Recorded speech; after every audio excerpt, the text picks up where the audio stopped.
Welcome back, everybody. This is episode number 2 of the No Let Up Show, and I am the co-host Brian Fanzo, better known as iSocialFans on Twitters, here with my co-host, mentor, and friend Ted Rubin, sitting outside beautiful Florida. How are you, friend? I'm doing great, man. I'm really excited to be here. I'm excited to kick off our second show. Looking forward to whatever guests we have here, our conversations, talking about some personal branding, and like I just put on my Facebook page, and a lot of other shit. Yes, a lot of other shit. And really, that's part of what, we came together. Really, we want to talk about everything. We want to talk about life, right? And that, our first episode, we really framed what No Let Up was and kind of given some background. And we're going to talk a little bit more about that and even what some future episodes will hold. But, so many people, Ted, were so excited to see that you were on Blab. I called it a great day for Blab when, shout out to Samantha, the tweeting goddess, got you out there, got you on Blab for the first time. We've been looking to do a show together for a long time, and this kind of works perfectly for us. And actually, the very cool thing is next week we'll do the show together live. I'll be in New York City with Ted, so we just confirmed that. We're going to do the next show live from the Brand Innovators Fashion and Beauty event in New York City at Poppin' Headquarters on Broadway, baby. How cool that'll be! It's gonna be pretty awesome. So might even be able to have some other live guests. We might. Hey, no let up. We're open to anything and everything. And for those that are watching this on Periscope and Meerkat, we are recording this and doing it on Blab. So if you go to blab.im, you can see us in there. Just search the hashtag No Let Up. You'll see it in there. Of course, using the hashtag No Let Up on Twitters. But we had a great conversation. We got to have a bunch of people jump in the hot seat, Ted, last week and ask lots of questions. We'll get some more people in at the end of the show this time. But really, some of the most popular questions and comments that people were asking were really around personal branding. Of course, Ted Rubin Socks, which now have their own hashtag and their own Instagram fame as Ted Socky, and really, kind of how all those things go together. I did a keynote yesterday, and the first thing they said was, "Brian, did you bring your hat?" And so I think it kind of works really well. So, Ted, I think as we get started, I think the looming thing that I think not everyone has heard, if they have heard you talk on podcasts and things, they might have heard some of the story, but bring people up to speed on why everyone sends you socks and why you post them on everywhere and anywhere, and it's become a cult-like following.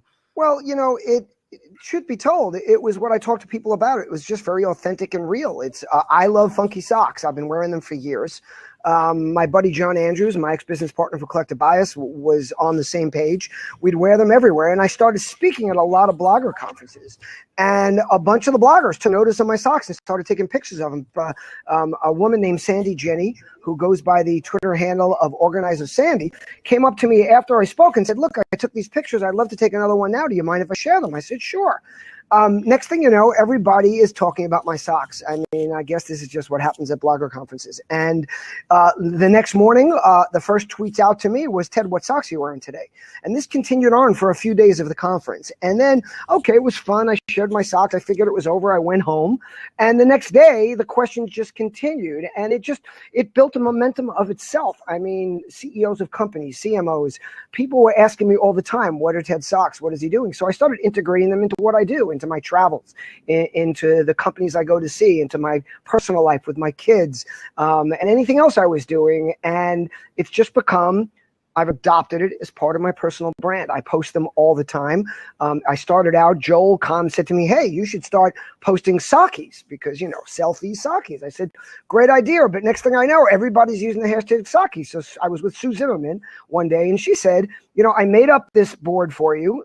She makes up these hashtag boards. Yep, I have it. I actually have it inside, and I forgot to bring it out. But and she said it was Ted Saki. She goes, "You should start using Ted Saki," which I did. And now Ted Saki is kind of my own hub for all the times and all the socks I wear, and other people will post to it occasionally when they want to get my attention with socks they're wearing. And what it goes to is what I tell people: find something you love. Find something that's authentic and that's you, and you don't have to manufacture every day. Make it a part of your personal brand because it's recognizable. It makes it easy for people to communicate with you. It makes it easy for them to open a door with you. People who don't even know me will shoot me a tweet or an email or come up to me at a conference and pull up their pants. Yes, I'm talking about pull up their pants, not down, and show me those socks and say, "What do you got on today?" And then we'll take a photo together. And what it does, it makes it easy for them to reach out and communicate with me. And by the way, this works at every level. I have CEOs that walk up to me, and that's the way. Look, CEOs are not just like anybody else. They're not always happy or comfortable talking to somebody they don't know. Give them an easy way to open the door, and you're on your way to building a personal brand that will stay in people's minds, that will stay present, and will give you something to easily talk about all the time. No, I love that. I think that's part of this. And really, it's the icebreaker, but it's also something that, I've been with you a lot of places. We've been, I've been fortunate to go places with you live. And it's so funny because people will plan that if Ted Rubin's going to be in town, they're going to plan their outfit and they're going to make sure they have socks on. I don't have them on now, but I had pizza socks on when I went on stage. Yes. And for me, I think it's that element of, conversations and it was everyone was saying, what socks are you wearing? But then they also ask, how many socks do you have? And it really is kind of something that's kind of built up around that. And I think it's pretty impressive because R on R was something that I found you on, right? So the hashtag with your book. So it's kind of like a kind of a segue. So I think it's interesting how that's kind of grown into such a powerful thing. For me, it's, return relationship is the hub of everything I do, and everything comes off of that. Ted Psaki, no let up, this dad won't quit. But I will let you know that I can manage to take it down a notch sometimes and relax because I am in the tropics. I was just on the beach a few minutes ago. So today is a Ted no Psaki day. It's a every once in a while, you will see me put up a post that says Ted no Psaki, and this is one of those days. So let's take it off from here. I would like to jump in with one quick thing before we get going because you and I had a conversation about this earlier. A buddy of mine who I spoke about in the last show, and I spoke about in the video that I did with Brian Kramer about No Let Up, Tony Luisi. Tony is the guy that introduced me to the idea of No Let Up. Tony is the guy that gave me the bracelet, the warm-up suit I wear, and all the other stuff. Tony has something that is called No. It's 3 separate words. It's not a hashtag. It's No Let Up. Tony's been preaching this for years. I met Tony when we worked together at 800 Flowers in 1998 and 1999. Tony, like myself, has gone through challenges in his life. He has faced a lot of things. He's got 3 boys that are athletes. And Tony came up with the No Let Up concept. He uses it to inspire people through tough times in their life. He uses it to help raise money for charities. And I adopted it. Tony introduced me to it, showed up at my house one day with a couple of warm-up suits, a hoodie sweatshirt, the bands, which I wear all the time. And now he sent me a bunch of them because I'm going through them. And he called me and said, hey, a few of my buddies, like 20, 30 people reached out to me and said, there's some guy doing a No Let Up radio show. Now, Tony doesn't come from the same social world all of us do. He certainly knows social, but his friends may not. And they thought it was a radio show. And he said he had checked it out. And he said, this is so cool. He wants to support us in any way he can. So Tony Luisi, the man who introduced me to the idea of No Let Up that I started using and sharing and adopted, will be on the show with us next Friday.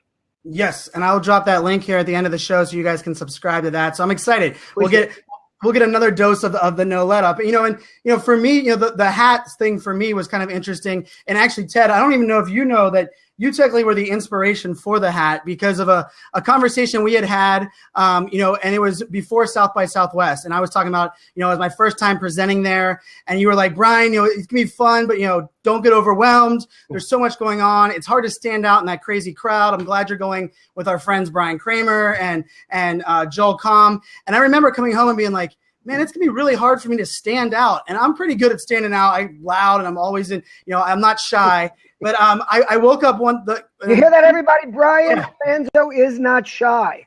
Shocker. I know for everybody. But, I woke up the Saturday before South by Southwest and I said, you know what? I'm going to put my, talk fast, tweet faster on a book bag. And I said, you know what? I'm going to do this "Are you following me" thing on my book bag. But then I was like, my book bag, who sees that? And I've always been a hat guy, but I really wasn't wearing very many hats in the social space or even when I was presenting. So I went to Lids and put the hat on and did the hat. And then since then, now when people are asking me to speak, it actually says in their list, are you bringing your hats with you? So it's funny how those kind of things work where people want to take a picture, with the hat. And it was simply a play on words. If you're walking behind me, you have to ask your question, are you following me? And, it kind of takes twofold. Now, if I wear it forward, it might not work that well. But, I think it's, a very interesting, not only what kind of gets held on to, but we talk a lot about personal branding and it's making sure that you're memorable. and return on relationship is so much about that. Show you care is really about that. I don't think it works for me. No, it doesn't work with you. It's the there you go. I love it. Maybe we'll have to maybe we'll have to do a no let up hat. Well, maybe we'll have to figure that out. Oh, let's do that. Yeah. I like that idea. But so Ted, what are your thoughts just on maybe even the term personal branding? I would love if you're on Periscope or on Meerkat or on Blab and you have a question about personal branding, I would love to hear your questions. We'll bring them in. But I would love to hear your thoughts just on personal branding as a whole, because I think it became a buzzword, but I don't think people really know enough about really what goes into personal branding and really what personal branding is and how it kind of builds into what you're doing now. Okay, here's the way I see it. To me, it's being who you are and just letting people know who that is. So too many people think of personal branding sitting in a room, brainstorming the way you might with a new company or brand, saying, hey, who do I want to be? And how do I put this out there? And what's going to sell the best? And, what can I get people to adopt? But that's not really what it is. It's being who you are, finding that part of you. That's something that you're not only willing to share, but that you're comfortable sharing, that you think people will appreciate, and then letting people know what it is, and then constantly knowing what it is. Now, here's something that I see a lot of people drop. They try things. It doesn't take up quick enough. They don't get enough traction. People aren't sharing it. Next thing you know, there's somebody else, or they're using somebody else, or they're trying something else. I mean, I've been using the return on relationship hashtag since 2009. Okay. And by the way, first of all, I made a classic marketing error. I thought everybody would know what I was going to use ROR. By the way, here's the story in case you haven't heard it. Why don't I use hashtag ROR? Well, I did use hashtag ROR for about 2 to 3 weeks, maybe a month. And within that period of time, in early 2009, I was immediately reached out to by the Ruby on Rails people saying, dude, you're hijacking our hashtag. We are ROR and we don't want you using it. And there's 2 things I live by in my life. As some of you guys know, just be nice is part of who I am. I don't want to fight with people. I don't want to try to take something that necessarily isn't mine. And then I have another policy. It's called don't fuck with coders. Okay? If a guy can hack your bank account or shut down your blog or shut down your business account, don't mess with the dude. So I said to them, fine, I'm out. And then here's where the marketing error comes in. This is really important because we all talk about don't market to yourself, market to your target audience. But I marketed to myself. I immediately said, I need another hashtag. What can I do? I didn't ask any of my audience. I didn't go out to any of the people that I know and trust. I said, this makes sense. R-O-N, on, R for relationship. I'm going to use hashtag R&R. So I started using it, and I used it for a long time, and all of a sudden jokes started coming because people started asking me, who's Ron R? Or what is that about? Or who is this guy Ron? And then people started asking me, why don't you use Ted R? Why are you using Ron R?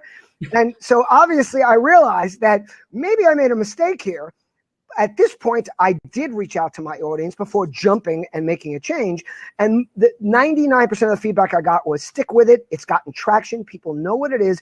And it's a great story. So it gives you something to really talk about. But, when you do something, whether it's show you care or another hashtag, I see so many guys in this space jumping in saying, hey, I want to be like this guy or I want to be like that guy. They grab a hashtag and a month or 2 later, they're not using it anymore. Or they only put it in a couple things. If you want something to stick, you've got to stick with it yourself. And not only because it takes time. Remember those 3 words. It takes time. That's true for anything. But also because if you can't stick with it, how else do you expect anybody else to? No, it's so true. And I always say, when anybody I'm coaching on personal branding, I think the first rule is consistency. Yep. I don't care what you're doing on every platform, on everything you're doing, consistency is without question the most important. And I see some questions coming in. I'll pull those in a minute. But, there's another thing where, there was a lot of conversations going on, like with personal branding. And a lot of people came up and asked me, like, Brian, where the hell did you come from? Right. And I don't believe in the concept of an overnight success. I believe it takes a lot of work. I believe what you're doing. But there are people that kind of come in and own something. And Ted, what you were saying means a lot to me because it's really what happened in what I was helping build from a personal brand was I knew that I was trying to own my story and I was going to work really hard. But my really light switch moment went off when I stopped worrying about trying to be what I thought other people wanted me to be. And I just became Brian Fanzo. And I literally, or iSocial fans for the sense of what my social footprint became. And it was, social became easier, life became easier. And for me, the Show You Care hashtag actually came out of everybody asking me questions like, how did you get on Ted Rubin's radar? How did all of a sudden, Jay Bear, you go to dinner? How did you get this speaking gigs? And I was like, well, I started sharing their content, listening to them, and finding ways to show I cared. And eventually it was like, well, the hashtag's pretty easy. My philosophy is show you care. If you find ways to do it, you can make a difference. But I love that you said, Ted, not only do you have to own it and you have to live by it, but it has to make sense for who you are. Because if it's not who you are, if it's not what you're living, if you're not someone that's living on returning relationships, or, we have, Brian Kramer with H to H, and, every time someone says human and he's anywhere within the vicinity, he starts clapping, and, it's just part of, his makeup. I think that is the most important, because to your point, if you're not living it and you're not celebrating it, why the hell would anybody else? No, exactly. And the other part of it is, when people take on personas, then you're not being yourself. And it's very hard to keep up a persona of somebody you're not. I mean, think of it, even when an actor takes on a job, he tries to become that person, because it's very hard. So just to give you a real life example, a lot of you guys know I have to fight to keep my daughters in my life. And I went through a bunch of years in court fighting for these rights. And every time I came off the stand, and I was on the witness stand a lot, unfortunately, I knew by the way, if you ever need a divorce attorney in Nassau County, Long Island, I know every single one of them. Not only did I interview them all, trying to figure out who might be the one that could help me, and Stanley Hirsch was the man. I mean, I felt it, and I picked him because he was in my gut. I know I'm going off point here a little bit, but every time I came off the stand, these guys would mob me and say, dude, if there was such a thing as a designated testifier, like a designated hitter in baseball, man, you would make a fortune. You're amazing up there. And my answer every time was, the only reason I'm so good is I'm telling the truth. I'm not making up stories. I'm not up there every time I'm asked a question going, let me see. I answered with everything that was in my heart and my soul and how I felt. And it's the same thing, whether it's marketing or personal branding or building your influence or building your reach and your communities in social. If you're yourself, it's easy. So I'm in a lot of different communities, and I'm a community builder, but no matter which community I go into, I'm Ted. I'm me. I'm returning relationship. I'm this dad won't quit. I'm just be nice. I'm no let up. I'm that guy. I don't have to fix it or change it. And that makes it easy. And that's what you got to do. And Brian, that's why I love you, man. And I know I'm throwing out some kudos here, but I connected with Brian because I hooked up with him. He wasn't really quite in the space like we are now. He was doing something else. And when his boss came to him and said, drop the social or we're dropping you, he said, no, I'm dropping you, because that's who I am. Love it. No, yeah, and thanks, and I love that, and I think, Ted, what you do really well is like what you're talking about there is, living who you are, and one of my favorite compliments that you can give me, no matter what we're doing, when someone meets me offline for the first time, and the very first comment they say is, "Holy crap, you are the exact same person you are online." Because that to me is the true essence. And I saw some comments in there. I've been preaching. I love Gary Vaynerchuk's new quote where he's talking about, trust is on the rise because transparency is on the rise. And I firmly believe that idea, transparency and oversharing are two different things. We won't get into that, rabbit hole. But I really think it's about authenticity. And the reason things are easy, the reason you can go up and give Ted a hug and he has so many pictures on his Instagram of people wanting to take pictures, is because you are who you are. And I think that's a lesson for all of us, because people, when they talk about online and offline, the reason that they can't separate the two, they can't figure out how to mold them, is because they are faking their online. And they're not the same person as they are offline. And I will tell you, it works. If you fake it, it will work. But eventually, it'll burn you out. You'll get burnt out, and then you'll lose the trust and credibility that you've been working on that entire time. Well, and the other side of it, you brought up Gary, is that not only is transparency on the rise, but the ability to find out who people really are is on the rise. Because, like I like to say, there's no privacy, and there really isn't, because you're going to get found out. So it's, like you said, you can fake it, you can get there, but it's not just about us and people being transparent or organizations being transparent. It's about that it's almost impossible to hide anything anymore. So, I just think it's important to get on that train. And again, you don't have to, and you can try to keep things private. But if you are, look, the future's getting very different. I don't think it's tougher. I don't think it's easier. I don't think it's tougher. It's different. But the beauty is now is that it is the age of influence where anybody can build a brand, affect change, make a difference 24/7. And if you're not doing it, you're wasting that time. Every day that goes by is time that you could be getting people to know who you are. And guess what? You might have a secure job right now. Everything might be great in your family. Everyone might be healthy. God bless. But eventually something in that area is going to change. And you're going to need that reach. You're going to need that network. You're going to need that community to support you or to help you find help or to help you do something or just to earn a living. I mean, and the tools are out there now. Don't wait until you need them. Start building that now. No, I love that. And I always tell, one of the things for me and live streaming has been a great, catalyst for a lot of people that I know, because I say, who's better at telling your story than yourself?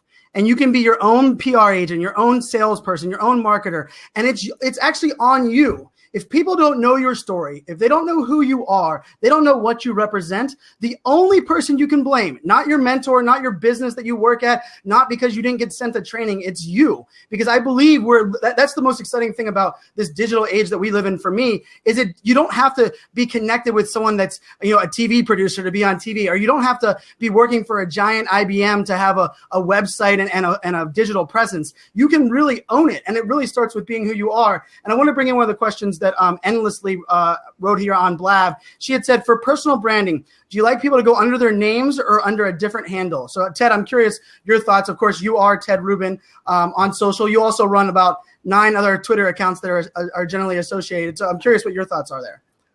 For me, look, Brian, I gave you the same advice. I told you I thought you should change it to Brian Fanzo and use the iSocial fans in another forum. That's just my personal opinion. Now, you might have been too deep in, just like I was with R&R, and you felt, but if you're starting out today, or if you don't have a big footprint, I say use your name. Again, not everybody can. Sometimes those names are taken. Sometimes you can't get those handles, but you can also use your name doing something else. Like I just started 3 new Twitter handles in different verticals, travel, actually 4 new ones: travel, finance, beauty, and fashion. And I use the no let up because those clearly aren't available as things. So I use fashion no let up. But to me, brand your name. It's who people will know who you are. It's what's going to help you. If you can, there are circumstances where either that's not possible or you have something that might be better. But to me, that's the go-to as a first choice. No, and surprising most people, I couldn't agree more. And I actually preach that in personal branding and everything I do. I was a little too deep in there, and I was kind of invested with what I have. I, of course, have bookmarked my first name. But because the digital space is so noisy and it's so hard to be found, it's so important to own that first name, last name, and make sure you have it everywhere. And so I agree completely 100%, because I think that's really important for people, because not only is it who you are, but it's really how people are going to search for you. And for me, I own like brianfanzo.com. I own all of those, and they're all redirected to iSocial Fans. So if people are searching for that, they get redirected. But honestly, if I had gone back 2 years ago, I probably would have owned Brian Fanzo, left iSocial Fans for something else. Unfortunately, I had a bunch of accounts that were all with fans at the end. But I love the questions. I get it a lot, and I usually surprise people when I answer that. I recommend first name, last name if you're starting out. And even if it's something where your first name, last name is taken, maybe it's just your last name or your first initial last name, because remember, they are searching for that. And I can tell you, I check on Twitter every single day for people that use @BrianFanzo. And you know how many times it happens? 20 to 30 times a week. Someone tweets at me @BrianFanzo. Now, I, of course, am social listening, and I'm reaching out to those people, letting them know I'm on this account and I don't use that account. But that's more work for me. If I'm recommending it for you, I say own your first name, last name. It takes some of the work out, and it makes it easier to be found. No, absolutely. To me, it's just an important thing. My blog is tedrubin.com. My blog has a name. It's Straight Talk.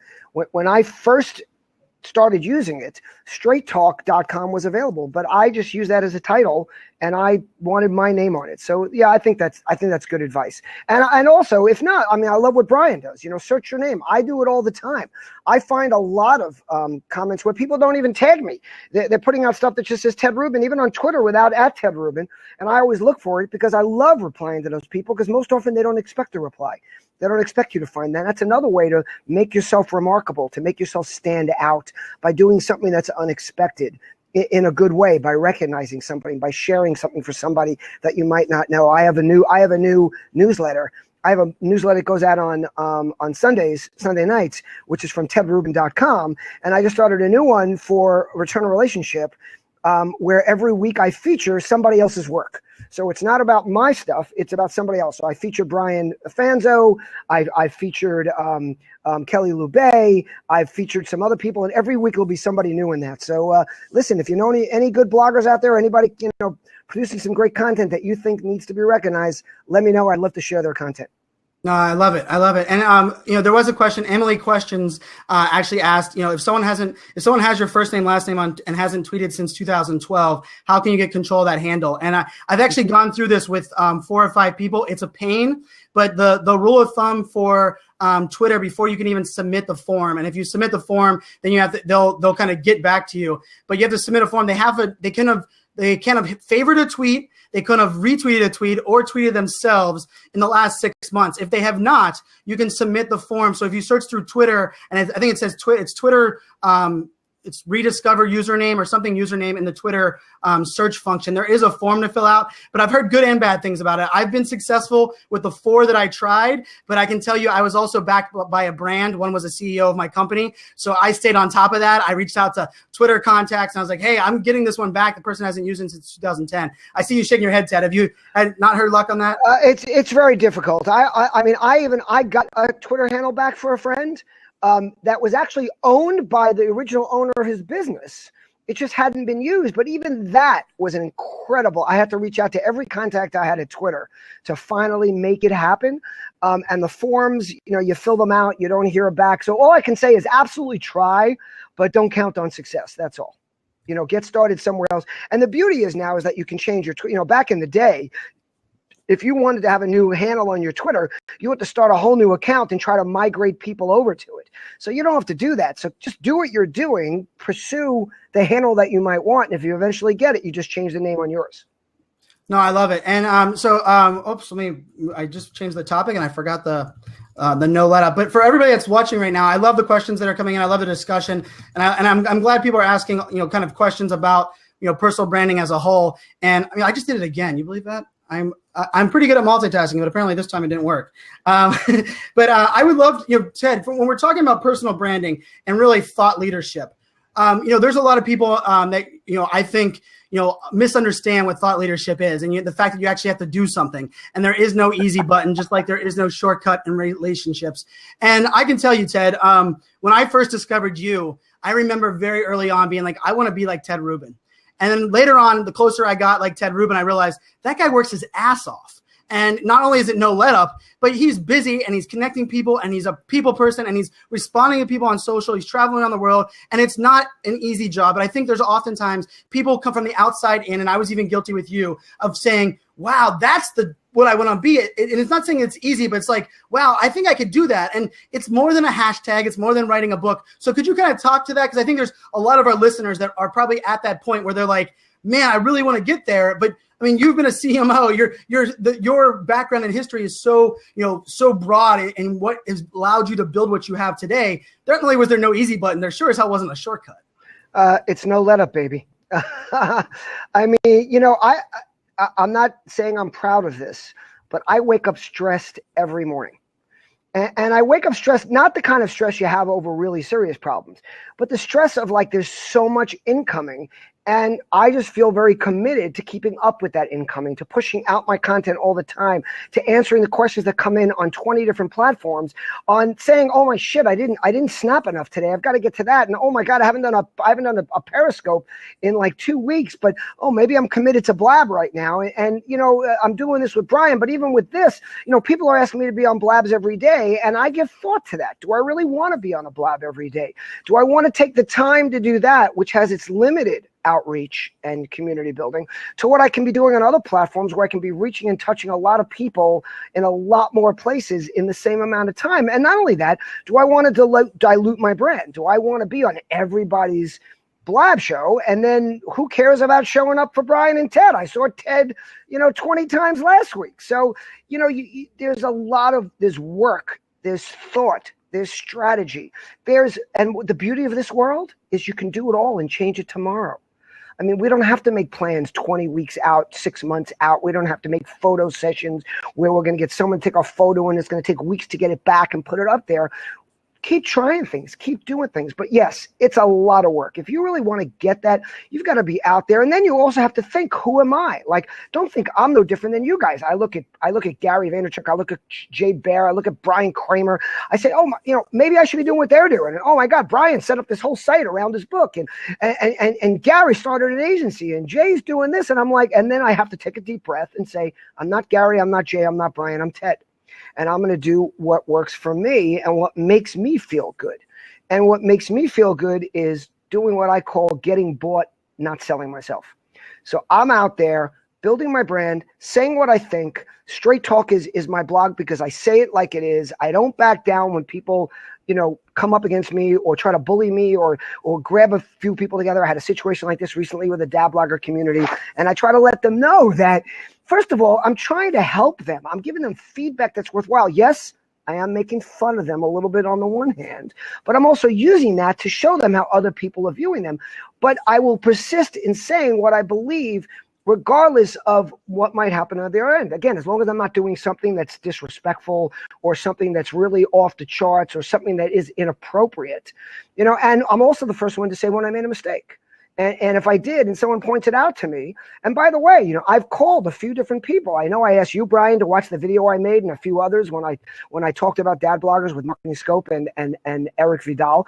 And a lot of people gave me feedback and said, hey, I think what you did was great. As a matter of fact, it will be on my blog this weekend, so look for it. My little chat, there's a little bit of stuff in there about mom bloggers, but mostly about dad bloggers. I hope you guys will check it out. But back to your original question. If you want to do something, if you want to build a personal brand, it's like any startup. I mean, you hear entrepreneurs talk all the time. What is the joke I heard recently? It's been around forever. I'm sure you guys have heard it. That I work 80 hours a week, so I don't have to work 40 hours a week for somebody else.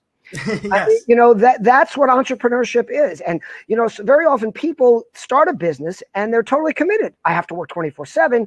I've got to be thinking about this business all the time, but they don't think about their own lives the same way they think about their business and our lives. And by the way, our lives are 24/7. You've got your business, you've got your family, you've got your home, you've got your kids, you've got things you're doing in the community, you've got groups that you're supporting. It's no let up. And you've got to start treating yourself and your personal brand the way you would any startup. And that means working, thinking, doing around the clock. I love it. No, it's so true. And the comments are coming in or pouring in for you on that. And I talk about it all the time, building relationships and doing what you do on social. When people don't realize that you have a strategy behind it, you're doing it well. But don't mistake that there isn't a strategy for what you're doing and having a rhyme or a reason and really working hard. And, the term authenticity is kind of thrown out there a lot. And I'm glad you brought up the concept of working hard and the 80-hour work week. But one of the reasons that I talked about a little bit last week for those that are tuning in, and the whole idea behind No Let Up is constantly working, but it's also working smart. Yes. And that to me really means a lot because I struggle with that, right? I can work really, really hard. I can work hard in many directions on many different things.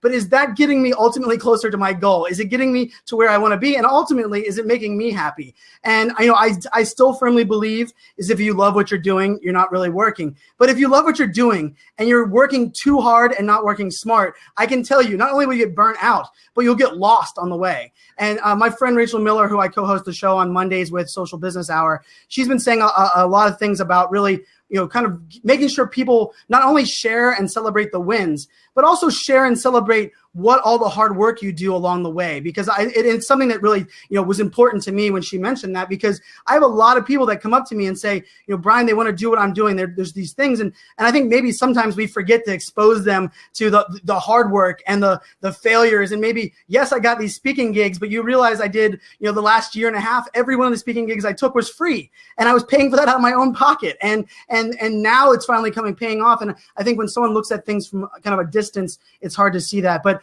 I wanted to get to another question, and I want to open up the seat so we can get some people in. Ted, your thoughts, when Snapchat came out and Periscope came out, one of the most humbling experiences for me is you're Ted Rubin, right? I mean, there's so many people look up to you. You've changed so many people, inspired people. And you reached out to me and said, Brian, we need to get up. You need to show me what this Snapchat is and Periscope is, and we need to connect. And we have a great reverse mentorship. And I think it's one of my favorite things that social has brought me is you can help me on business and life advice. I can help with some of these technology. But one of the questions I get a lot is it important to be everywhere? And if so, how does that all work? Because you'll hear the adage, I'd rather you be great in a few places than good everywhere. But I can tell you, Ted Rubin, you do an amazing job of being just about everywhere. And I think some people might look at that and go, wait a second, you believe that, yet Ted Rubin is working his ass off to be, prominent on Facebook, prominent on Instagram. You're on Snapchat regularly. You're doing live streaming. So what are your thoughts there on that idea when someone's doing their personal brand about trying to embrace all the shiny objects? I think a lot of it, first of all, be careful with the whole shiny object syndrome, number one. Number two is a lot of it depends on your time, what your commitment is, what you're willing to do, what you're not willing to do. So one of the reasons I think people should try out all the platforms, at least in the beginning, is just so they can find out what does work best for them. Where do they want to spend most of their time?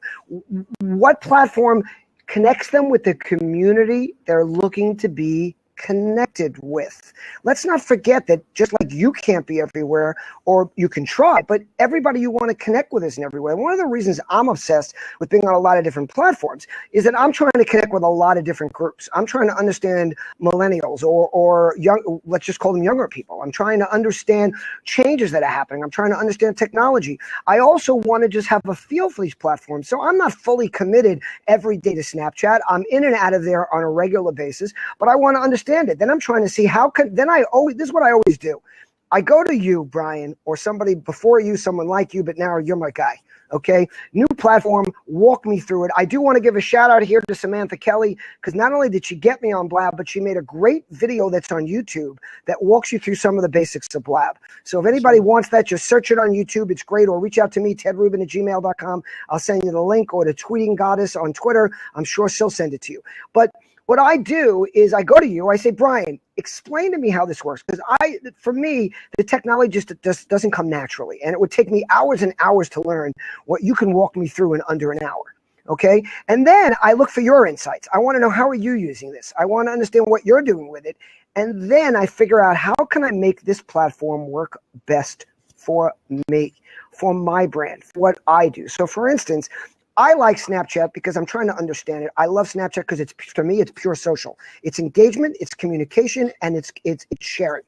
Don't bother being on Snapchat if you're not doing that. But I also like that it's one-to-one and one-to-many communication in one place. Yes. So, I can make a snap. I can send it to the community, but I can also direct it individually to different people. I can have conversations with them while I'm doing it. But what I'm doing mostly with Snapchat is I'm feeling it out. I'm finding the few people, I like to say, communicate with people the way they want to be communicated with. So if you want to communicate with Ted Rubin and do business with me, the best way to do that, the best way to get on my radar if we're setting something up, is email me or text me. Those are my two primary platforms for follow-up. Whereas Brian Fanzo, and I was having this conversation with Brian today, the best place for, I'm not saying this is, it might be Twitter, it might be text, it might be somewhere else. If I want to communicate with Brian, I have to communicate where he wants to communicate. So I'm finding the people on Snapchat that's where they want to communicate. I'm finding the people on Periscope, which is where they're going. But then I also, to round this all out and answer your question, I feel that different people are in different places. It's the reason I have so many Twitter handles, because if I can touch people under different topics, under different things, and keep me a big part of their mind, build my brand awareness, then I'm going to have them seeking me out where I spend most of my time. I love it. I love it. And you know what? We're going to open up the sea and bring in some questions from the video spots. But I will tell you this, and for everyone that's listening, Ted Rubin said he listens and learns from other people. If Ted Rubin's doing it, what the hell's your excuse? I'll leave you guys with that, because I think that's an important message you talked about. Because I think, unfortunately, people will assume that Ted Rubin knows it all and isn't, the listener. And, you preach listening. And I think I love hearing you say that, because so many people really need to kind of remember that you don't have to know everything. It's important to just know other people that know what you don't. Two quick things before you finish on that point, because you just brought it. Number one is watch your employees. See what they do. Don't admonish them for things they're doing. Pay attention and watch what they're doing. Understand how they work, how they communicate, how they engage each other. That's going to make them better. And then the second thing is, I hear people complaining all the time about their kids on devices and how they ban the devices, or they tell their kids they can't use it. But at the same time, these same people are marketers, and they're complaining they don't understand how millennials communicate. They're sitting right in front of you. They're at your freaking dinner table. Watch them. Instead of telling them to put away the device, watch how they're using the device and learn from them. Thank you very much. Hello, Jennifer. I love it. I love it. Hi, Jennifer. And Beth. Hey, Brian. Beth, if you're listening, you have to hit the there's a OK button on the top. Rosen, awesome! I love Beth Rosen. Yeah, I do too. And so, Beth, at the top of your browser, there's a button that says allow for the video and allow for the microphone, and then you'll be able to pop in there. But hey, Jennifer, how are you? Hey, I'm great. How are you guys? Jennifer, I'll blow you some kisses too.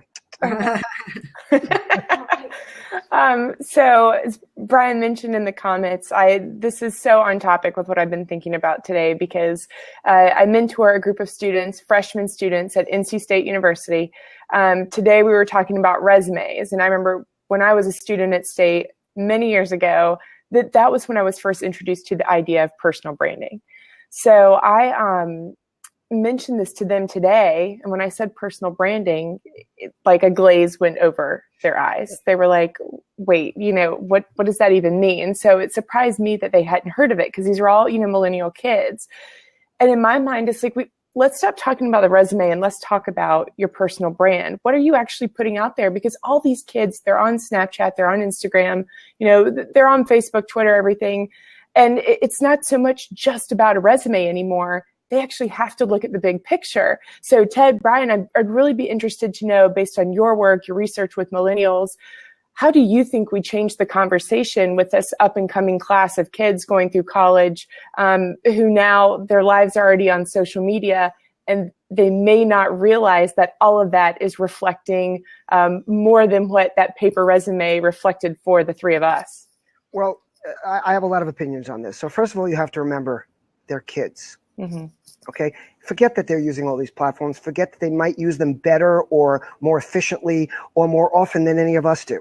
Mm-hmm. Because you're looking at it, we use it in a very different way. They're still kids. They're just having fun. They're communicating. They're thinking their life is going to go on forever, that they're all going to graduate colleges and get great jobs. They're not thinking about personal brands. I mean, there are that small group that are, but in general, what you have to remember is you're talking to kids, and you've got to talk to them that way. So if you start talking to them as their mother, or as their lecturer, like, what are you doing? You should have your own brand. What you need to do is you have to get them at the right moments in the right frame of mind. So it has to be in a class about business branding, and then you weave personal branding into it. It's got to be something where their mindset is focused on learning, rather than their mindset focused on, you're old, and by the way, look how young you are. But to them, you're like old, and they're saying, yeah, and they're saying, leave me alone. Now it's so important that you approach them the right way. Now, I talk to groups of students, and one of the things I tell them is, how could you guys not have a blog? Right. How could you not own your own piece of real estate that isn't owned by another company? And again, talk to them in a way they understand. Talk to them about owning a home and renting a home. To bring an analogy in that brings it into their world, because right now their world is all social platforms. They don't think they're ever going to disappear. They probably haven't been around long enough to see the ones that did disappear, like MySpace, like Friendster, like other things. They think they're going to be here forever. They're being convinced by these brands that this is their home and this is what they can build. So here's one of the things I say to them.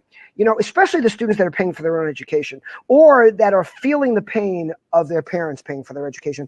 Unlike my daughter, who has no freaking clue, who on top of me paying for U of P, along with my ex, she's charging on my credit card like there's no tomorrow. Although it was supposed to be for emergencies. But Dad, it was an emergency. We couldn't get into the club. Okay, you're right. That is an emergency.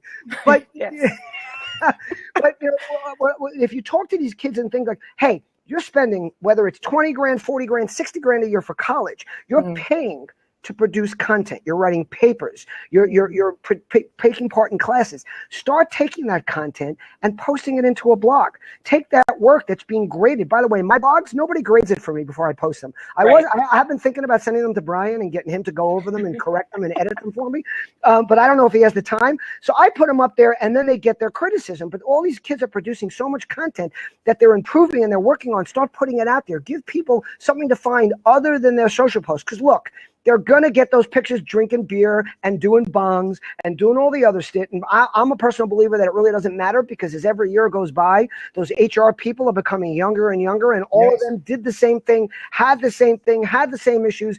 So that's not something to worry about as much as what are you putting out there in addition to that somebody can find when they search for you.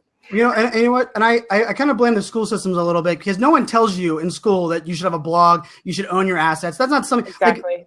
That's part of the problem, in my opinion. But there's also an element where I believe in teaching and inspiring change, not forcing change. Right. And my 5-year-old proves me right on that every day when I try to force her to do something. Yet I teach her to do something, and she does it so much better. So I like to kind of reference the idea that, and this is a line that I use all the time. And I every digital action you take is a way of telling your story. And ultimately, it's what you share, it's what you like, it's what you post, it's your profile picture, it's your description on every channel. And I think so many people today, especially younger millennials, I'm the pager wearing millennial on the upper side, but for me, I think so many millennials, understand first impressions and understand the power of social media. But I think they are kind of in that world where, well, eventually people are going to be okay with, people smoking pot or doing keg stands. And I couldn't agree more. But I think part of it comes back to is, well, what's the story you're telling? And I think that resonates because, the reason the millennials or younger generations are great at Snapchat is it takes creativity. And if you're really good at storytelling, you can do some creative things on those kind of platforms. So I love the conversation kind of flipping to really creativity and kind of digital storytelling. Absolutely. I love that. Well, thanks, guys. I'll back out so someone else can come in and talk. Appreciate it. And Jennifer, reach out anytime. You know how to reach me. It's easy enough to find me. Will do. Thanks, Ted. Thanks, Jennifer. Beth Rosen. What happened to Beth Rosen? I think she was resetting because her computer wasn't allowing her to jump on. Okay, girl. I want to just tell the world that I'm in love with Beth Rosen. If she wasn't married for something like 30 years, I would probably be moving to Chicago and sweeping her off her feet. I just want to declare that to the world. All right, I love it. How's it going, Ari? Hey there, Brian and Ted. Thanks for taking me in here. And guys, first, it's a great show you guys are having on here. And personal branding is something that's close to my heart. And for Ted, the kind of question and a little bit of comments is like, for us in the hotel industry, personal branding is very important. And what I see is that when you focus on the personal branding, it often leads to happiness, which also leads to more productivity. I think I'm getting a lot of background noise there now. But thank you, Bonnie. Yeah. Did you hear what I said, or? Yeah, we're hearing. I got you. Okay, and so from my perspective, Ted, it's like how can we get, from my perspective, a hotel to understand the value of personal branding, and also bringing it into the points that Brian was talking about, the storytelling, that we actually encourage the employees to do more personal branding and tell more the stories for us, from my perspective, the hotel, so they can see that it actually connect between happiness and productivity. That can be a real challenge, especially if you're in a company that is firmly against it. What I say is that you've got to do the best you can do. You got to take yourself, maybe gather a few other employees, start building your personal brand, start sharing about the company, start sharing about the business, start sharing things that, without them asking you to. Start building up the brand using your personal brand and demonstrating for them. It's always best to show people. Like Brian said it earlier. If you lead by example, if you do things, it's going to make it easier for people to follow. So okay, where's that coming from? Hello? I don't know where that's coming from. Wow, that's kind of weird. It's not here. Okay, I'm going to try to speak through it. Apologies for that. But what I'm saying is, build your brand, build your reach, build your network, your communities, and start sharing every day something about your company. Do it multiple times a day, whether it's events that are happening there, things, pictures, photos on Instagram, and give them something to see so that they can see the benefit of it. And then I always say, try to find somebody at a higher level to be your champion. Somebody who you can sit down with, have coffee with, have dinner with, spend some time with, maybe not convince. Again, if you work with them, don't try to convince them on the very first time. Take time, work on it, do it little by little, get them to start following what you're doing. And then hopefully you can get a champion within the company and help you do that. No, I love that. And I think, the idea of, companies are great because they have great employees. But I think ultimately employees want to know that companies care about their quality of life. So I love that idea. I love that companies take personal branding and start training employees on the power of personal branding. So it's a great conversation for sure. Thanks so much, Ari. We'll open the seat back up. Thanks, my friend. How's it going, Bonnie?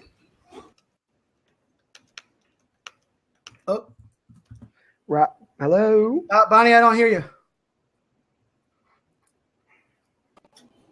Sorry. Yep. I'm in Panera, so I muted myself so it wouldn't be noisy, and then I forgot I muted myself.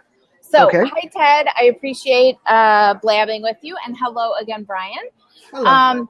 And so, first of all, so I'm a former educator, so I can definitely speak to schools, and I got out of being an educator because of what's going on in schools today, which is to the detriment of kids, period, all kinds of kids. Thank you, Common Core.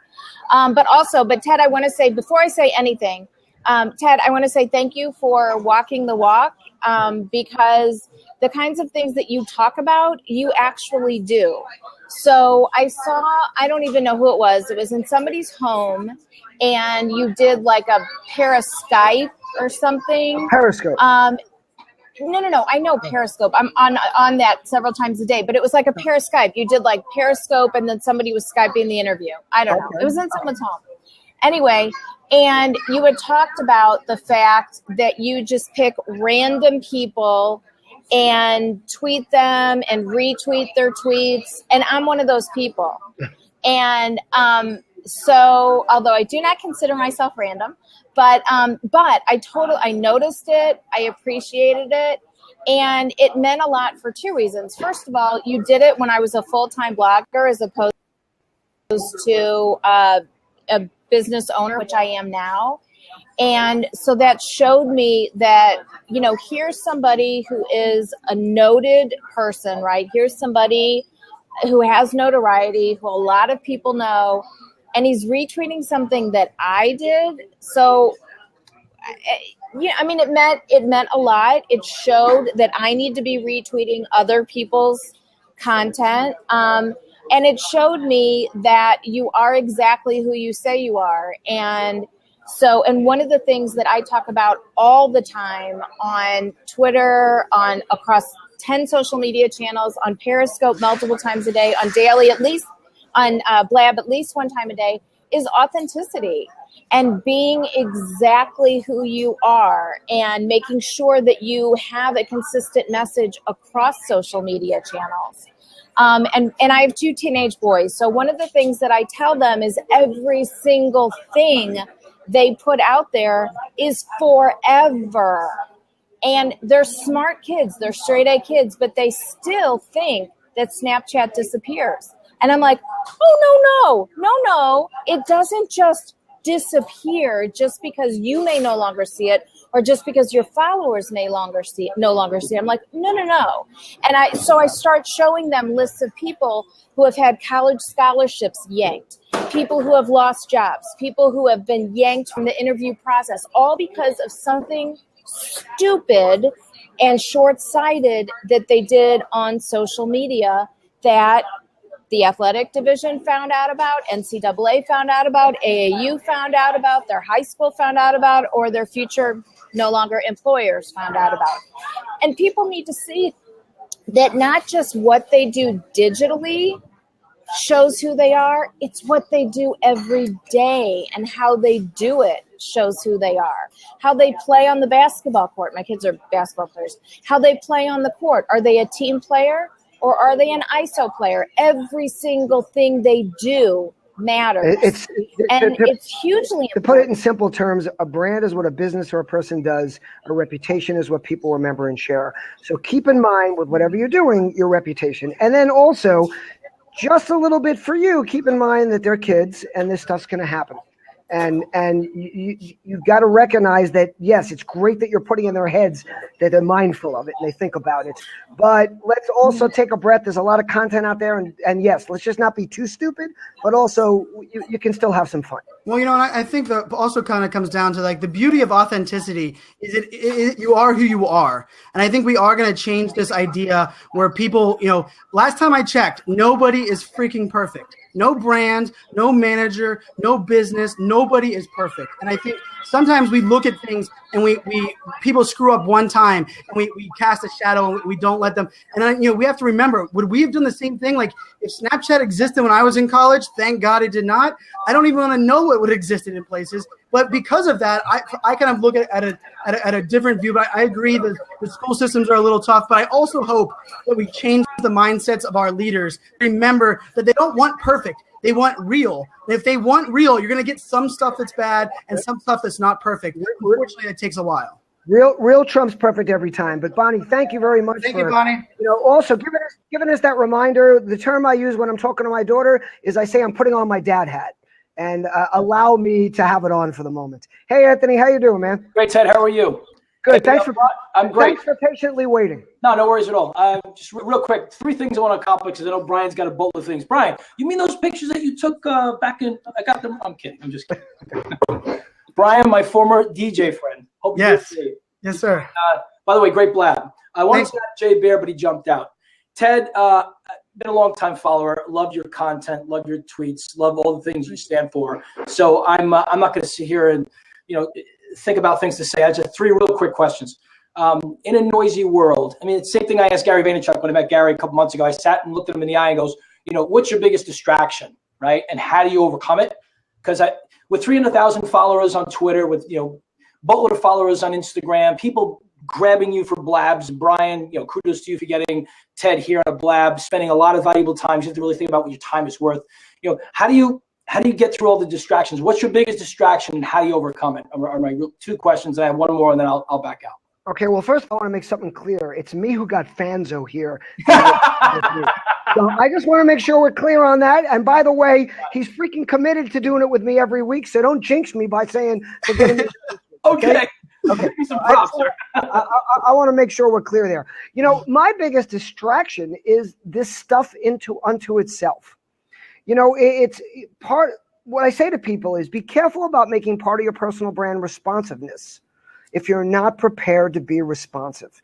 So part of my personal brand is, and by the way, this is something that is me. I hate not getting back to people right away. When people thank me all the time or they go, oh my God, it's amazing. I email you, I hear right back. Well, please, it's okay to thank me, but truth be told, I'm really doing it for myself. Right. Because it's part of who I am and it's part of my personal brand. But my biggest distractions are the platforms themselves. And what I find is that every once in a while, I just need to realize that I've got to get up in the morning and I've got to set up my order. What do I do first? What it used to be is I would just jump around. I would pick up my phone. I would jump to Facebook. I jump to Twitter. I jump to other things. Now what I do first every morning is the first thing I look at is emails. And what I'm really doing is I'm just giving a quick glance to see if there's anything that's really important. Is there anything that came in while I was sleeping or while I was at a meeting or while I was whatever it is that took me away from being able to check? Because another thing I just want to throw in here is when I am with people, unless I'm just socializing or doing something, if I'm with Brian and we're talking about something, I set my phone aside. And Brian can vouch for it. We were in Phoenix spending time together. I didn't answer tweets. I didn't answer emails. I didn't answer, any of those kind of things. I also make sure to let people know what are the best ways to reach me. So if you need me, the only way to get me all the time is text. In other words, if I'm with you in a meeting, I'm going to set my phone aside. The only thing I'm going to leave on alerts is my text because that's the way my daughters get in touch with me. Sure. And I tell you, don't just text me and think I'm going to get back to you because you need something quick. I mean, because you want to find out where we're going for dinner or let's have a drink together. That's not critical. That's not critical. No. But what I will do is on text, I will answer the critical things, even when I'm focused on something else. But what I do now is I quickly scan email and see if there's anything there I have to answer. My next stop is Twitter. Always my next stop is Twitter. I do 2 things on Twitter. First, I check real quick to see what the incoming was. Is there anything I have to get back to right away? A lot of people retweet me or push out my content. And yes, I do like to thank them for it or engage, but it's not what I call important is a question. Did Anthony tweet me overnight with something that was a question? Those are the ones that I like to get to right away. Because to me, that's communication, and the timeliness in communication is important. Then I go to Twitter and see what's trending. I want to see what's happening. I truth be told, I don't have time anymore to lay in bed and watch the news, and watch for an hour. So I want to know what's important, what's happening. And then from there, I take one stop shop to every one of my platforms to see if there's been any incoming. I go to Instagram, I go to Facebook, I go to whatever else might be out there where somebody might have communicated. I go to Snapchat to see if anything's in there. That's my communication, to see if there's anybody I have to get back to. And then I start jumping into what happens in the ongoing day. And the other thing I've learned to do is I've learned to be real careful of to-do lists. And I read this post about 2 years ago. I forgot who it was, but it was the CEO of a major agency. I don't remember if it was WPP or Ogilvy, and it was a female. And what she said was, "I don't have to-do lists anymore because I never get to them. So whatever I don't like, I start the next day and I start hitting the incoming about what's happening. So what I do now is I do have a to-do list, but I try to keep it very limited to those things I have to do and the things I can't forget." So that's it, for me. And then I push a lot of it off on the people. I said earlier, I like to get bought rather than sell myself. Right. I like people to come in and say, but I also do that if I want to reach Anthony. Oh, there you are. Ian Cleary's coming in. Hey. 1 second, Ian. Anthony, if I want to reach you, then it's my job to put it on my calendar. If I'm chasing you for something, to put it on your calendar, to communicate in the way you want to communicate. But what I do is I put a lot of my stuff off on other people. If Anthony or Ian or Brian's trying to reach me, and every one of these guys can attest to this because I've dealt with Brian and Ian here, I say, send me a calendar invite. If we decide we're going to do something or agree on something or talk or something somewhere, the minute I'm off, because I don't have time to do it myself, if you want me, I say, send me a calendar invite. If you don't, it won't happen. Or I'll say, email me next Monday and remind me. Right. So again, if I'm chasing you, then it's my job to do that. But the vast majority of people that are chasing me, I put it off on them. And truth be told, a lot of them who have utter emergencies, they end up never even touching back to me. Ted, I've got to meet with you. I've got something we have to talk about. Right. I go, great. Email me on Monday. We'll get together next week. And then I don't hear from them. That's another way. So the dividing line between trying to boil the ocean, which a lot of people try to do, and it never works because you can't boil the ocean, is you just have to So what I'm hearing is you're prioritizing. Okay, here are the top three things I need. Yes. This is family access. This is Anthony access, and then Brian. You notice I put my name first, Brian. I'm just kidding. and then you do a deeper dive and like, okay, if I need this, I got to respond to this. To this. And then every day I try to do what Bonnie pointed out. I try to reach out to people serendipitously who don't know me personally, who haven't seen me, and do something to help promote them and share for them and bring some attention to what they're doing. Would you say you show you care, right there, Ted? I mean, and ultimately, I would say absolutely, Brian. I try to show that I care. Yes, the living is giving, right? Right, and I think something that was really important that you said, Ted, and I love that question, is that never once did you say that who you wanted to reply was based on someone's clout score or number of followers.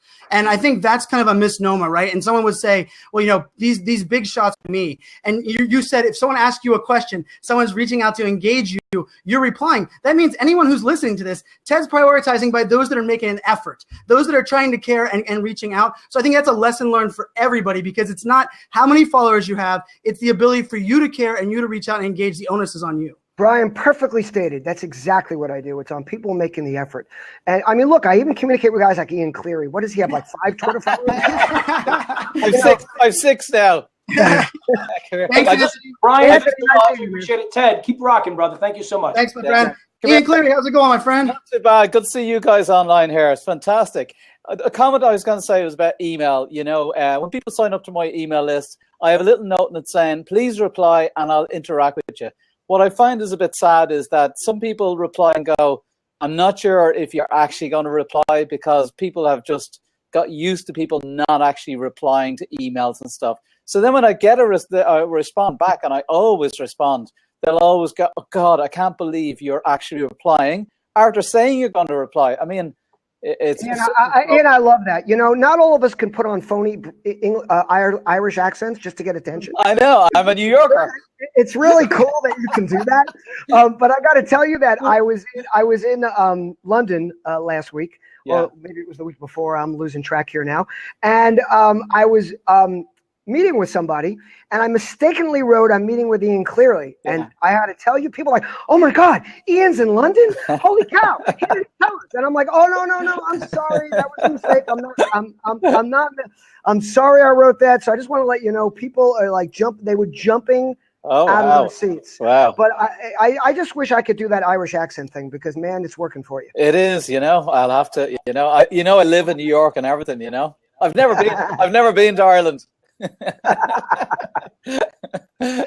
So what's going on, buddy? How's everything with you? I'd love to hear you jump in here a little bit. By the way, I love your point about the email and expectations, because what I try to do is I tell people all the time, you will never get a LinkedIn invite from me without a personal note. You will never get an acceptance of a LinkedIn request, even if it came without a personal note back to you. These are the things that set you you aside, that have people notice you, that build your awareness. Ian, why don't you share with us, because you've done such an amazing job of building your personal brand. Thank you. I think Brian and I would love to hear you just give a little bit of input on some of the things you've done other than the email. Well, the email is, to me, that's social. People that don't treat email like social is ridiculous, because that's one of your best ways of building a community and getting engagement and stuff. I like to say that Pony Express was social media. Yeah. This is all social, so that's a great point. Exactly, I do little things at times. Like today, I'm at Social Boom, the conference starting tomorrow. It's Kim Garth's conference. I'm monitoring the hashtag, and when people are saying, "Oh, who's going to the event?" I'll reply and say, "Hey, I'm going. Love to meet you." If somebody says they're traveling, I'll reply and I'll chat to them and stuff. And they love that. Just people are there interacting and chatting and stuff. That, I try to respond to people as much as possible. Any questions that come in, I'll always answer every single question. If people come in and email me and say, "Hey, I'm starting a podcast, I've no audience, nobody will listen to it, but I'd really appreciate if you did it," then I'll do that podcast, because I'll go, this person's being genuine and honest, and we were all starting off with no followers, and yeah, I've only got 5 Twitter followers now, but we all started off with no followers and stuff. So you love the honesty. I love dealing with honest people that are open and honest, and that's what I'm about. I'm just a normal guy that likes people. I like chatting with people. Building relationships with people is just meeting people, having a drink, having a bit of fun, and then seeing if we got something in common that we can do something with each other, Absolutely, man. And listen, Ian, before I forget, make sure to tell Kim to send our best, give some big hugs. Yes. I will, absolutely. Knock it dead. We're all pulling for you. Yeah, and everybody that's on here, if you don't know Ian Cleary, you're missing out. They're RazorSocial.com. I might claim that I know a lot about tools. That's the guy that does. And so I always like to, Ian's too humble to actually drop that himself. So I like to be his biggest promoter, because I tell you what, if someone asks me about a tool that I don't know, there isn't another site that I go to. There's one site I go to, and it's that guy's site that he works really hard at. So thank you very much. Make sure you guys kind of keep that in mind. But yeah, you rock, Ian. I'm a big fan. Well, I'm a big fan of you two guys as well. So I couldn't resist coming on when I seen the two of you here, Well, and you'll have to come to Ireland someday. I'm looking forward to it, man. I know Samantha Kelly's trying to get me over there. Yeah, I've never been. So I would love to. Thanks so much, Ian. Yeah. Okay, guys. I'll drop out. Talk to you soon. All right. Great to see you. What happened to Eric? He was there and then he was gone. He was there and then he disappeared. I don't know where he went. Hi, Kristen. Hey, Kristen. Oh, we can't hear you. You can just. By the way, we can both read lips. So just. My sound always takes a while to actually get in. You're good now. There we go. Perfect. Okay, cool. Because by the way, we can't really read lips. Maybe a little bit like you or something like. I can do that, right? Right. That's the only thing I can do with sign. Also, I love. Yeah, I know. Thank you. That's my big one. I love it. So what's happening? What's up, Kristen? What say you? Do you have a question or a comment or what? Yeah. Well, so I've always really respected how you talk about the problems that you had, with trying to hold on to girls. And I've gone through that too. Did you ever have a point where you were like, maybe this is gonna hurt the people that look up to me? And was there ever any part of you that questioned the message that you were sending, or that you were, how you would come off, and if people would lose respect for you professionally? You know what? There's a Dr. Seuss saying that says, be who you are and say what you feel, because those who mind don't matter and those who matter don't mind. And it's something I've always said to my daughters. It's something I live by myself. It's something I was taught by my dad my whole life. My dad was the guy that changed into his work clothes for the garden in the garage in his underwear and didn't care when the neighbors laughed or made fun. Okay, that's it. But, truth be told, my daughters are everything to me. And if anybody has an issue with the way I fight for them, or I fought for them, or I continue to fight for them, because unfortunately it's a never-ending battle, well, then they can find another place to hang out, and they don't have to hang out with me. So, that's something you should never be ashamed of. And I have to tell you that I've never, other than the haters, You know, the people that would look at pictures of me and my daughter and say I was touching them inappropriately because they were 8 years old and I had my arms wrapped around them, or, you know, other stupidity that comes out of these kind of things. And to me, I ignore haters, you know, and if there's somebody who's critical of what I'm doing and they're giving me feedback that has some kind of appropriateness and reason in it, I'll definitely listen to it. But listen, if you're fighting for your kids, do whatever you have to do. Be there for them. For me, it's just an ongoing battle. It's part of my no let up. You know, I'm going to see my daughter at University of Pennsylvania on Saturday, September 26th.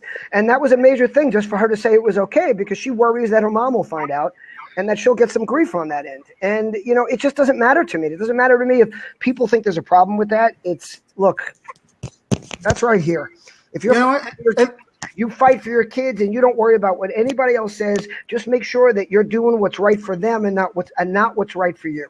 No, and you know, Kristen, I'm glad Kristen asked that, because I think that's something, you know, Ted, you are great at leading with your heart and kind of being who you are, and that helps us drive change. Because I actually had a senior level executive working in a government contracting company, and he actually told me, he said, Brian, if I had to give you one bit of advice, I would not brag so much about being a dad on social media. It probably doesn't mean you're going to make a good CEO. And it offended me beyond belief, to the point where I made sure that he saw every post I had and how proud I was to be a dad. But I think it's part of that, where before, I believe we lived in a culture a little bit that people hid that, and they wanted people to think that they were perfect and think that nobody else went through the same things, and we all don't have struggles. And so for me, when people like yourself, Ted, that embrace it, you know, I had a Snapchat where I just talked about being diagnosed ADHD and how Adderall affected me.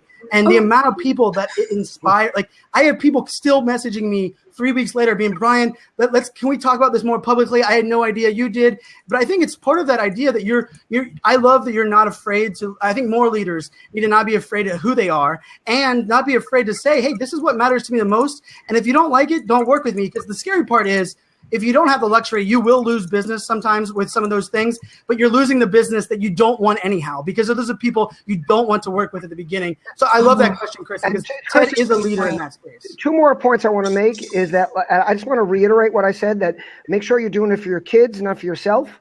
You know, when my case ended in 2010, everybody reached out. Jerry Springer, they all wanted me on this show. Really?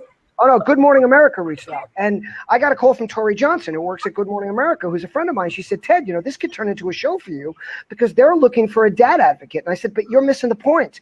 I don't want to be a dad advocate. I want to be a kid advocate. And if they want an advocate for kids, then I'm your guy.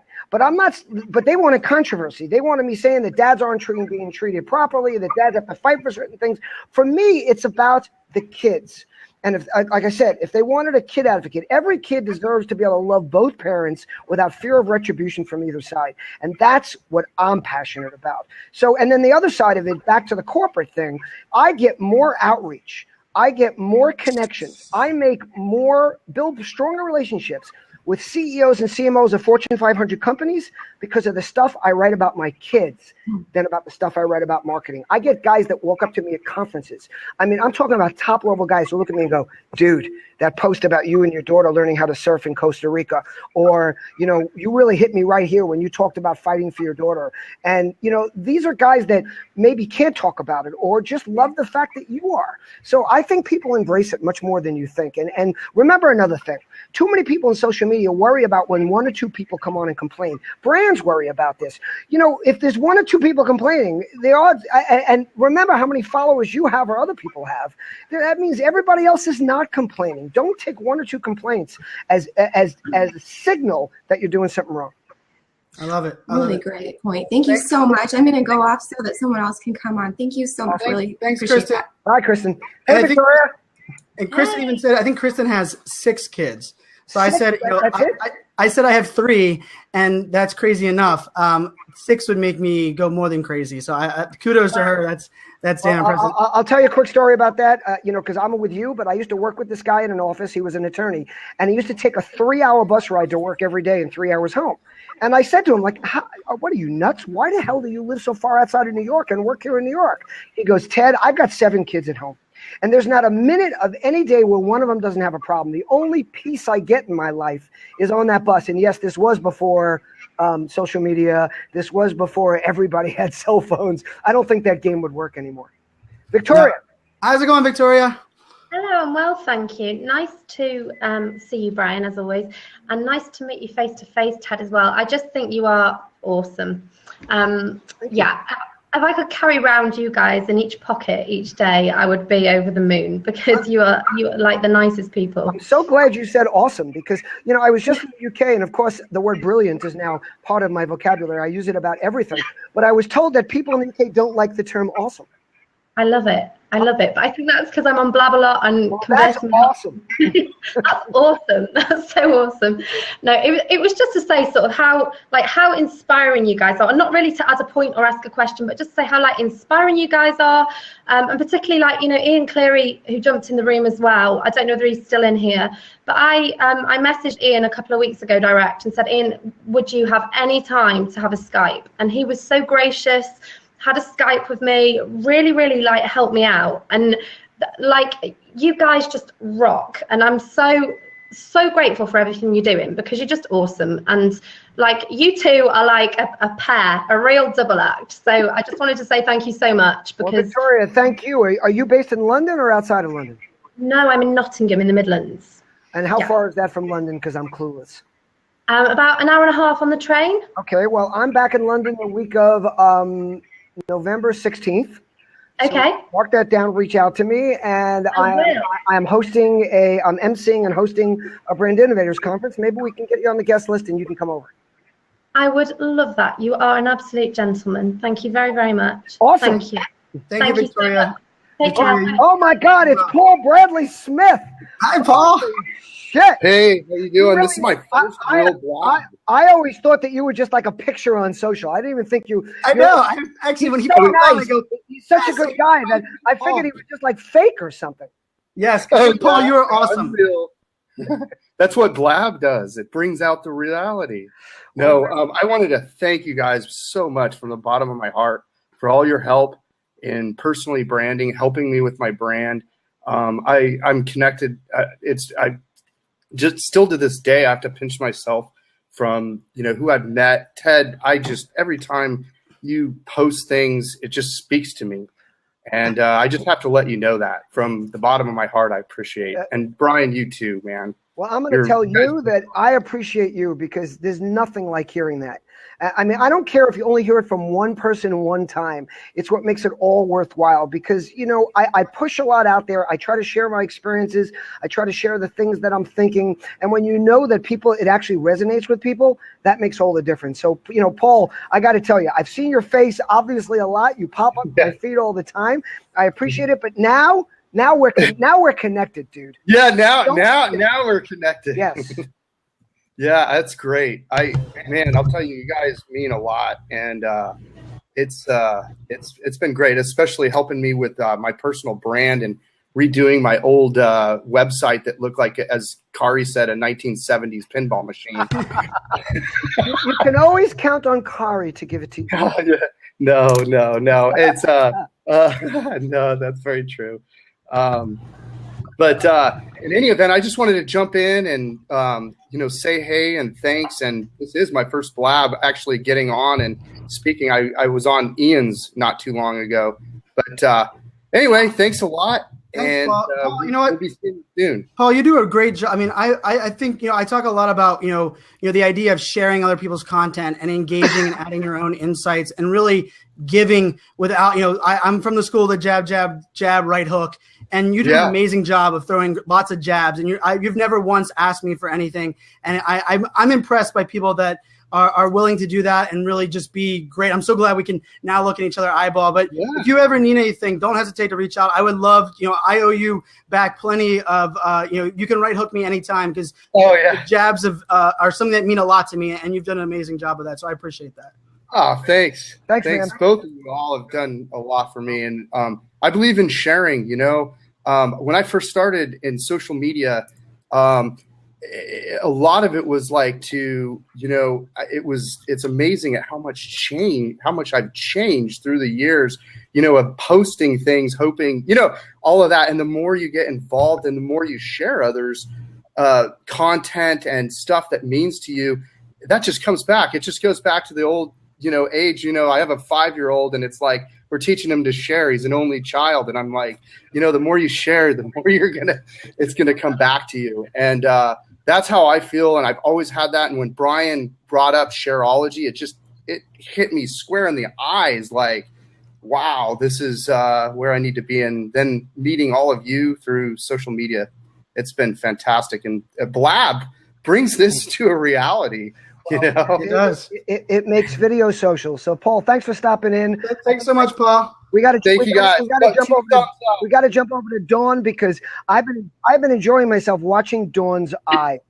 So it's real. What's one of the funny things about these platforms is that people are doing multiple things at once.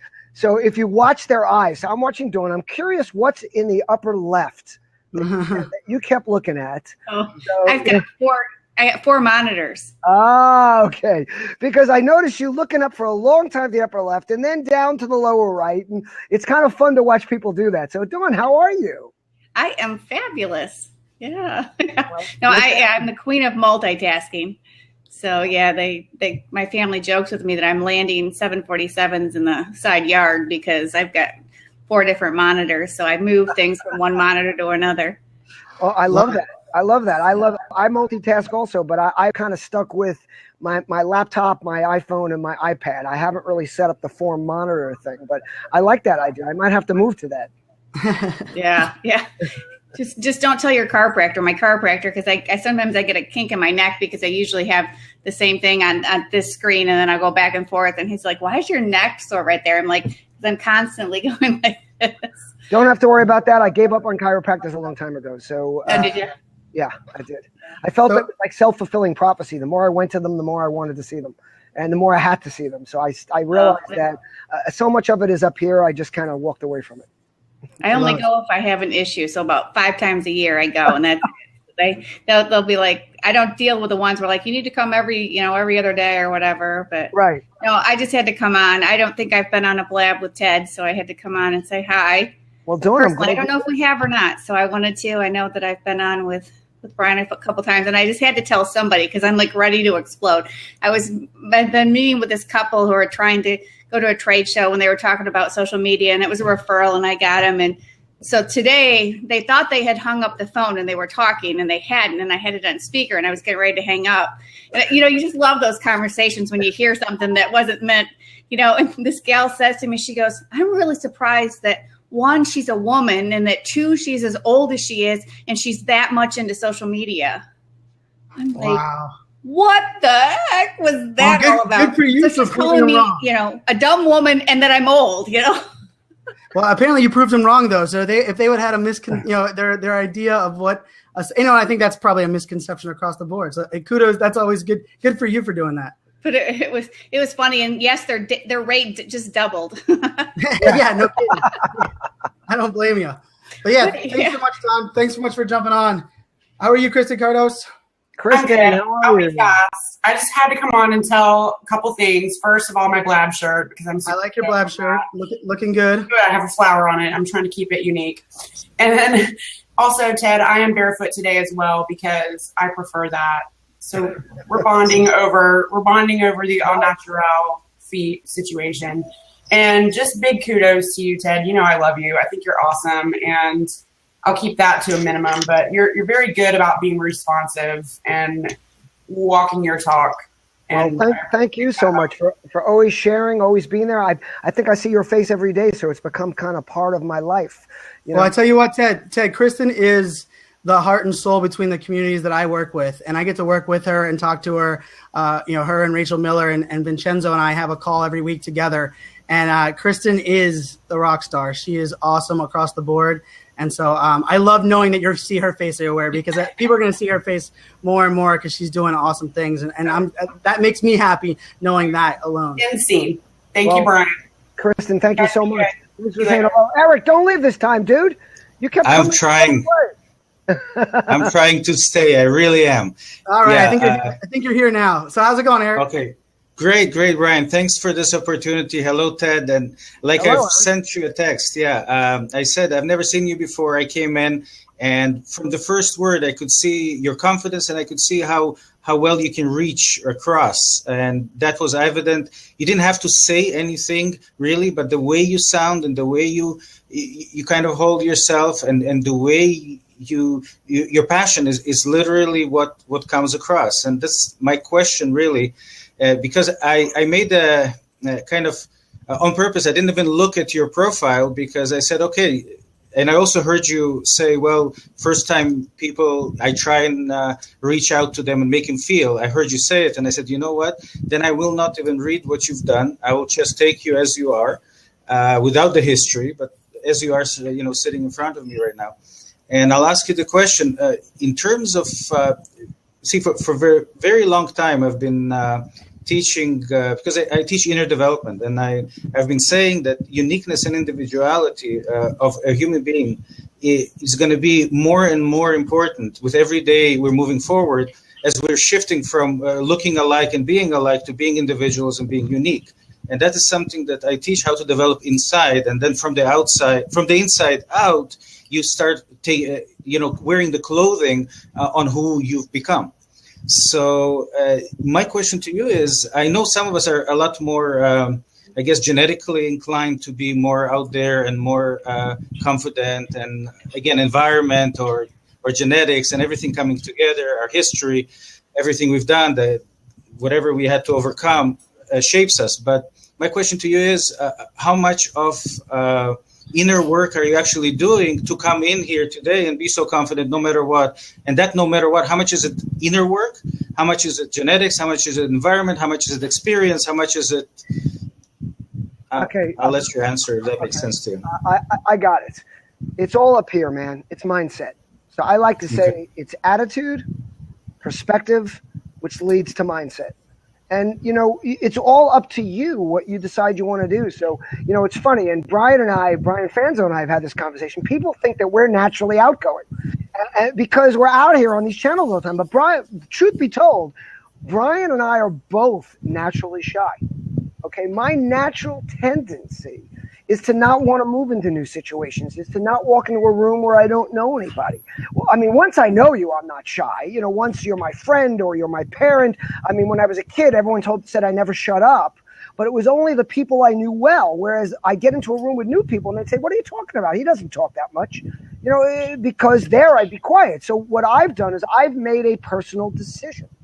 And that personal decision is I want to build relationships. I want to get out there, and I have to consciously think about it. I will walk up to a new event, and I'll wake up in the morning. I'll go, shit, why the hell did I say I was going to go to this thing? Like, I don't want to go to this thing. I'll get to the door of it, and I'll go, shit, I don't know anybody. And then I just push myself. And I've done this my whole life. I used to be afraid of the dark. When I was 11 years old, I locked myself in a room. I put a towel under the door. I sealed up every piece of light in the room just to get myself used to it. I walked around the house to make sure, okay, Ted, there's no monsters in the house. There's no other people in the house. I'm safe. I'm going to try to help myself do this. I've made this with defaulting to happy. So, I learned this from my kids. I learned this from watching children. Children default to happy. I certainly do not default to happy. I don't know many adults that do. Matter of fact, I don't think I know any adults that naturally default to happy. We default to stress. We default to angry. We default to upset. We default to many different things. Okay. But what I've done is now I'm a New Yorker. When someone bumps into me, my natural tendency to say, what the fuck? But what I've learned to do now is I've made a decision that I'm going to default to happy, that I'm going to just be nice. And now when people bump into me, I take a breath, I smile at them, and I ask them, can I help you with something? Or where are you looking to go? Or I just smile back at them, and they don't know what to do with it. So I think again, all of this conversation is going back to, it's about attitude, perspective, which leads to mindset. If you make those decisions, if you decide that I am going to overcome some of this. Now listen, some of us have medical difficulties. Some of us have psychological difficulties. We can't overcome those. I am not the guy that's saying, what do you mean you're depressed? Wake up in the morning and change your attitude. I don't want to get that wrong. What I'm saying is, for those of us that don't have those medical issues, it's just something else holding us back. It's all up to making that decision in our heads. And if you do have medical difficulties or psychological difficulties, it is also up here making a decision to get help, to find friends, to get people who can help you through that. So to me, again, it all goes back to mindset. mindset. And there's a great book about this, by the way, called Mindset. The name of the woman who wrote it is not in my head right now. I've written about it on my blog, and it's a great book to read about with your kids, because too many of us place our kids in a mindset and we get placed in it. Someone says, you're not good at that, or that's not something you do. Again, it's up to you. It's not up to other people. I love that conversation, because I think, not only mindset, but, I think it's also a little bit of understanding you surround yourself with people that make you better and not just that are yes men. Because I think confidence also comes from people that keep it real, and they'll tell you when you suck, or when you can reach out to them and say, let me know if I should do this or I shouldn't do that. And, people were laughing about the shy comment. And I can tell you, that surprises a lot of people. For me, I hate forced conversation. I am not one. If I don't know somebody in the room, you will not see me being the center of attention. Like you, Ted, if we know somebody in the room, it's a different mindset. But I also think part of this whole conversation is really back to what we started with, personal branding. I mean, being yourself, it makes all of that so much easier. People ask me, they're like, well, Brian, how do you think on your feet? I'm like, well, if I don't know the answer, I say I don't know. If I do know the answer, I answer. Absolutely. And I see too many people on panels who think they're supposed to be know-it-alls, and they're answering questions they don't know the answers to. I'll just say that's not my wheelhouse. I don't really have the answer to that. And by the way, I just remembered the author's name. The book is called Mindset. The author is Carol Dweck, Dweck.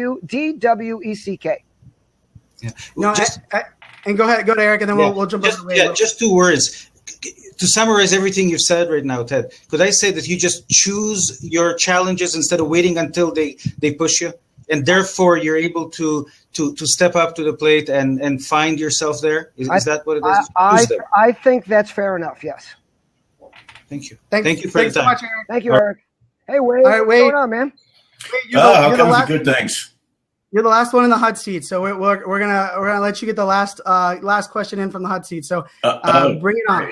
Great. Just like there's no pressure on. You talk about being shy. I mean, I get up and I can talk to anybody, but I'm like nervous at all get out just to get in here and ask a question. Is my nose powdered? What's wrong with all this stuff? Really, really crazy. You're looking mighty handsome, Wade, so don't worry about it. Well, thank you. You too. My question almost sounded so selfish after this great launch of empathy and being authentic and sharing about being your passion. I'm like, dang, I'm not going to ask this question. It sounds so self-serving. Okay. But here's my question. All right. In my self-serving manner, so I can serve other people. Anyway, I'm an Orthodox old Catholic priest. All right. I help people. I'm involved with a lot of different things. And when I started getting all this, I joked around with people that, hey, I want to be a televangelist. All right. This was back in the day, but they don't know me. But see, when we're talking about branding. All right. Now, so when you see Friar Wade, you think, okay, Friar Tuck, what's up with that? So that's kind of a cool brand that I got to stick with. All right. And I'm a pretty normal, real guy. All right. But my last name is Fahnestock. So you got Wade Fahnestock. So it's like, okay, do I use at Wade Fahnestock or at Friar Wade? And then when somebody sees the FR, they can think of it as Friar, or they can think of it as Father, But when I'm on Blab here, I'm not peddling religion. I'm talking, to people and just being real, or talking social media or whatever. So in an effort to really be me, who that's all I want to be, okay, and not some sanctimonious pompous. All right. So any input on that? Any observation? I look at it, for me, I think part of it, I could tell when you were describing, the Friar Wade side, that it was kind of like the passionate side comes out, right? There's a little bit of like, hey, this is kind of what I'm representing right now. And I think it also kind of adds a little bit of creativity. And it seems like that's something that you kind of want to be who you are and not kind of be pigeonholed before you're able to kind of present who you are. So, I mean, for me, like for the iSocial Fans brand part of me, like the reason that I don't go to the Brian Fanzo side is because I know that I can stand out from the crowd. There's lots of Brians, but there's only one iSocial Fans. And so ultimately, even when someone introduces me and they introduce me as iSocial Fans, I never correct them because they'll remember iSocial Fans. They won't remember Brian because there's plenty of them. Some spell their names wrong. But I think there's an element where if you're focused on SEO and personal branding to be found and discovered, it's really important to be first name, last name, and be discovered. But I also think it's also important to have an identity and own it. So if the Friar Wade element of it for me is what you you feel that you can own and is who you are, I say go 100% for it. I don't know. What about you, Ted? No, I love it because it's something different. First of all, you're not Brian and Ted. You're very focused on who you are as a priest, as the friar, of whatever it is that you're doing. So that's number one. I like it. Number two is, let's always keep in mind that you've got to do what you're most comfortable with. So if you're more comfortable with Friar Wade than you are with Wade Farnerstock, or or whatever it happens to be, I'm not making fun. I'm just no, that's fine. Then again, there's lots of advice of what's the best way to go. But in the end, you have to go with what you're most comfortable with. I was just talking to somebody the other day, a woman who's starting a new fashion company. She's the wife of a friend. She reached out for some advice. And one of the things we were talking about is that, sure, I want to look good, but there are some days I just want to be comfortable. And that's most important to me. And part of my brand is I dress when I speak, and I wear vests, and I wear fancy socks, and I stress a little bit when I'm traveling about what I'm going to pack. Unlike Brian, I can't just throw in 3 pairs of jeans and 4 T-shirts and a couple of hats, which, by the way, I envy that. I've got to figure out what's going to go, but comfort is very important. There are some days where I just feel I've got to be comfortable, and I've got to be comfortable with whatever I'm doing. So sounds to me like you have found something in Friar Wade and you're comfortable with that. Therefore, I say drive a truck through it, baby. All right, sweet. Thank you. You got it. Thank you so much. Thanks for jumping on, and you did a good job. No reason to be to stress or worry about your powdered nose. I got to go find the coffee now. All right. Thanks.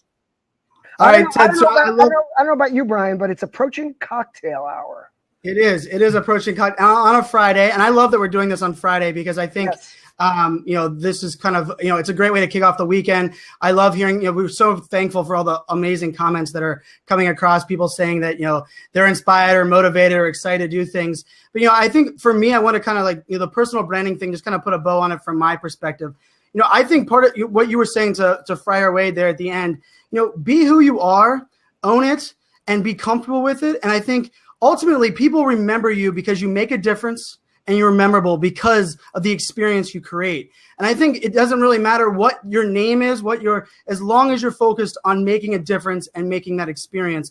And, Ted, you do that on so many people. That's why people are getting on here so excited to see you. And I think too often people kind of say, well, they don't remember me because I'm going to change my Twitter handle. Your Twitter handle doesn't make you memorable. You make you memorable. And I think that is the most important lesson of personal branding. And I learned so much of that from you, Ted. So I'll kind of give you the final words as we wrap episode number 2 of No Let Up. I appreciate that. First of all, my low battery thing just came on. It says I only have 8% left. So if I get cut off, you'll know why. But look, oh, shut up. My system UI server is now warning me that I have a low battery. So look, like I said earlier, this is the age of influence. Anybody out there can build a brand. You can make a difference in your town. You can make a difference in your community. But it's all about just letting people know who you are, reaching out to people, being real, being transparent, being authentic, trying different things, experimenting. Remember, being authentic doesn't mean you have to be the same way every time.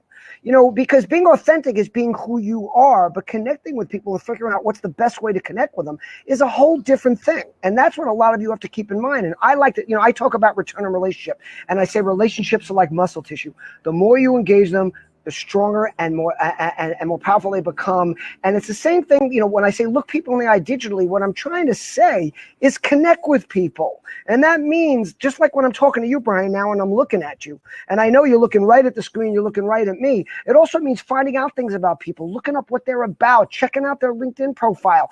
All that information is out there for you. So listen, everybody, the bottom line is be yourself, do what's best for you and your family, have some fun, rock on. It's Friday. Make it a great weekend. And we will see you next Friday from Brand Innovators, Fashion and Beauty in New York with Tony Luisi, the man who introduced me to No Let Up. Later. We'll be live. The link is right there in the comments. So click on that link. Make sure you guys subscribe. And we'll be live together in New York City. And get this on your calendar. Every Friday, 3 o'clock, I'm going to be there with the inimitable, the amazing, the awesome, authentic Brian Fanzo. And Brian, do me a favor, just to make me feel good for the weekend, give those little girls just the biggest hugs for me. I will. I promise. Thank you, Ted. Love you, man. Thank you, everybody. Bye. Cheers.